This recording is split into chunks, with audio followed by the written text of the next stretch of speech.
Hello, it's Alex, the Bookubus, lounging on the sofa, recovering from COVID edition.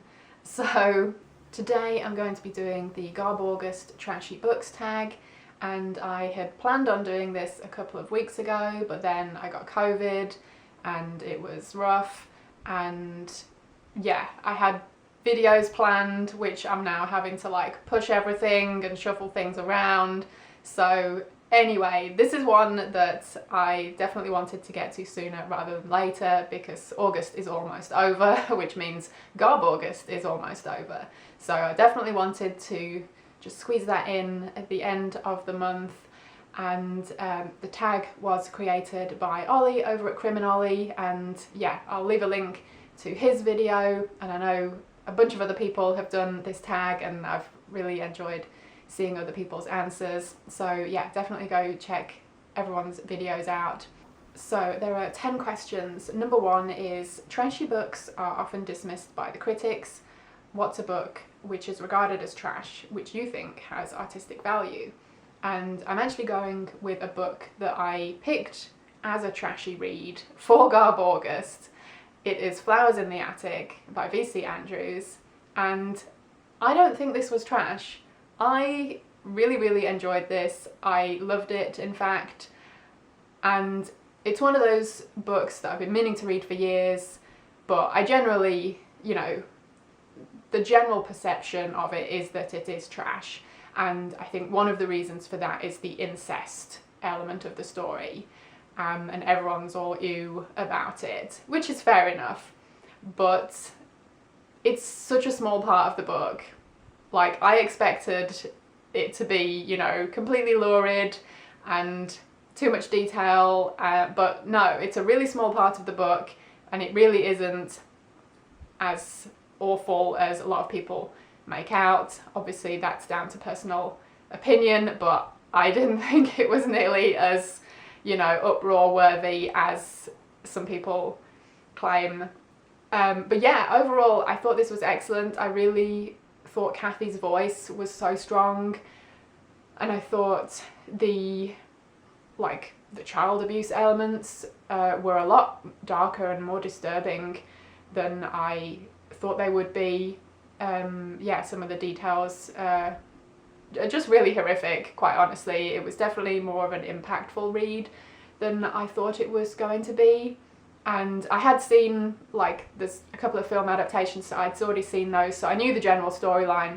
But yeah, I really think the book was wonderful, and while it does have some trashy elements, I don't think the book itself was trash. So I don't know, if you read it, I would love to hear your thoughts on that. And let's see, question 2 is, critics often love books with extreme or challenging content. Which critically praised book did you think was trash?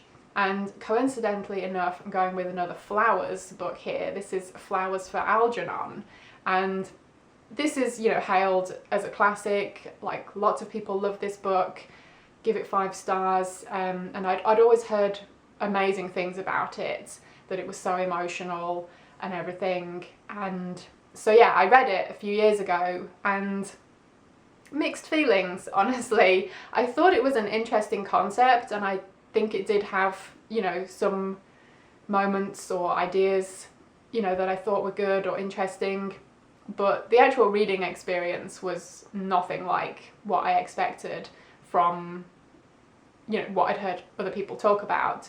And also, funnily enough, there is like a sexual element, like he has some sexual relationships in this book from what I remember. It's not a book that really stuck with me, honestly, so the details are a bit hazy, but I seem to remember being surprised about that.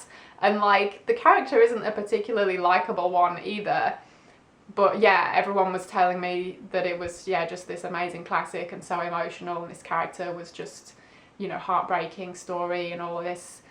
I just didn't really get any of that. So yeah, I definitely thought it was more trashy than people let on. So that's my answer for that one. Okay, Let's see. Question 3. Not everyone approves of trashy books. What's a book you wouldn't read in public? And yeah, I generally just read whatever. I don't think I've ever not taken a book out in public because I was worried someone might say something. Recently though, when I was reading Flowers in the Attic, because of its perception, because of its like reputation, I thought it was something that some people might recognise and then judge me for. So that was kind of a weird experience because I read a lot of horror, you know, on the bus, like to and from work. So I've always got a book in my hand, but generally, you know, it's things that people are just not even going to know what it is or not care. But yeah, that was actually the one that I thought, oh, some people might know what this is and think that's a weird thing to be reading. But, you know, I've been reading way worse things than that. So, yeah. But I don't think there was anything in particular I would not read in public. We will see, I guess. Okay, number 4. Books about killer animals are almost always trashy. What animal would you least like to be attacked by? And my first thought for that was spiders, because I am quite scared of spiders. Like, smaller ones are fine, but yeah, when they're not small, they scare me. What can I say? But then I realised there was actually something that I would hate on me even more than a spider. And if you don't like insects, then I don't know, maybe look away now. Because this is the house centipede. Terrifying, right? It looks like something out of The Thing, but not in a good way. My first encounter with one of these is when we moved to Pittsburgh and we'd moved into our house, and I can't remember the circumstances, but my husband had to leave for a couple of days. So I was in this like new city, new house, completely by myself. And one day I just see this thing scuttle out onto the floor in front of me, and I'm like, Jesus wept, what is that? And then before I had a chance to do anything, it came straight at me. It was terrifying. I think I ended up being brave and I just had to kill it, which I don't like doing that, but it was do or die at this point. It was me or him, basically, and I wasn't ready to go. So yeah, thankfully I have not seen one in here since. I think it might have just been the place had been empty for a while, but I have encountered them a few other times elsewhere, and oh, they freak me out so much. They are just awful looking. And yeah, so I think having any of them on me and slowly being killed by them would be a horrifying experience. Oh, because they can bite. Apparently they bite. So yeah, oh my god, just no, thank you very much. So I seem to have gotten a bit gloomy. I hope the lighting isn't too bad.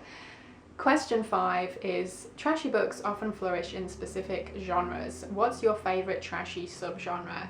And I'm thinking maybe vampires, because I feel like that has quite a trashy reputation, even though most of the vampire books I have read I would consider not trash.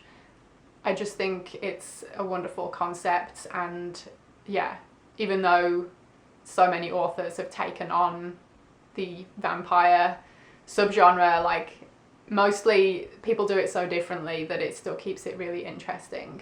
So yeah, I love a good vampire book, can't get enough of them. Question 6 is, famous people love to milk their fans by publishing books. Which celebrity would you like to read a trashy novel by? And I was thinking John Waters, the Pope of Trash, and he actually does have some fiction books out, so clearly I need to pick one of those up one of these days.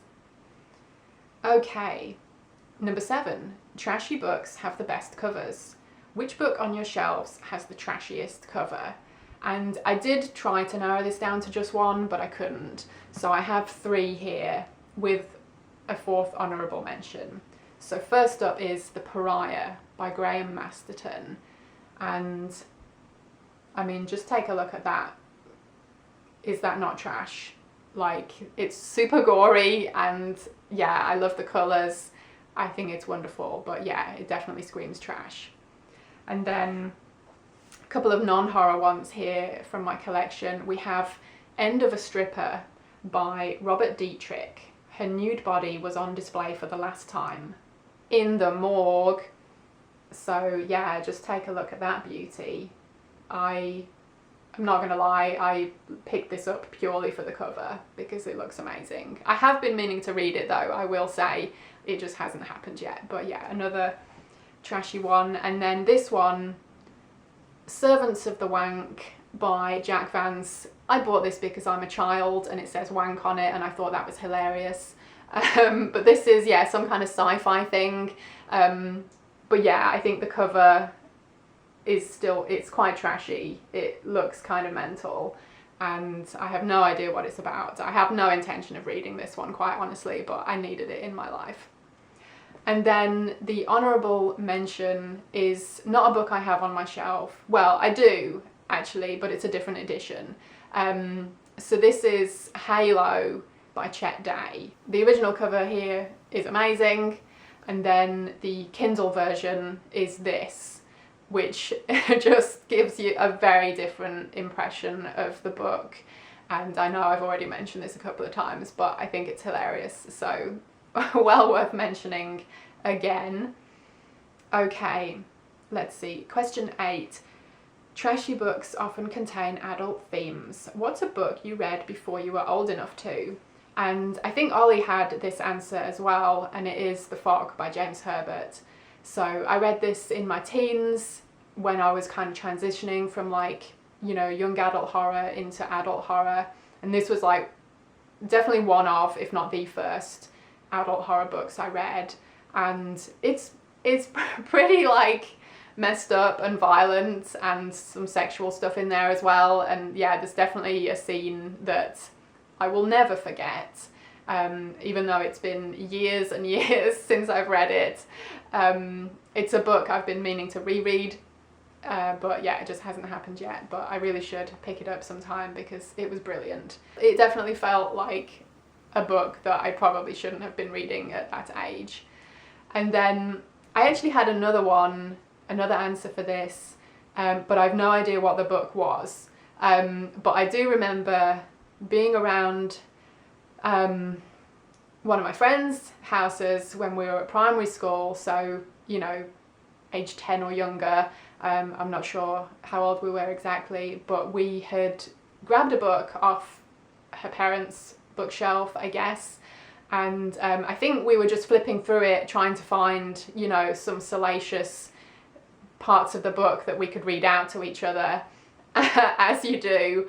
And I remember we were reading this one particular scene, and it was really gruesome.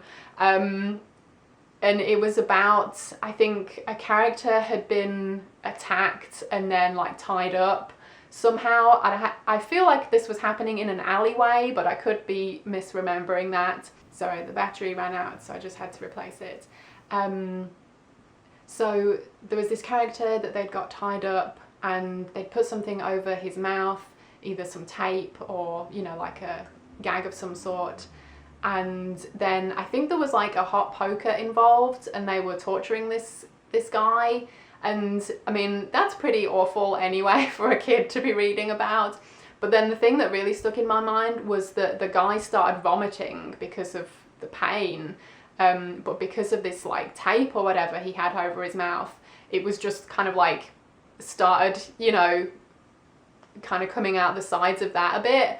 And I think we got to that point and we're just like, yeah, I think I'm good. Maybe we put the book back now.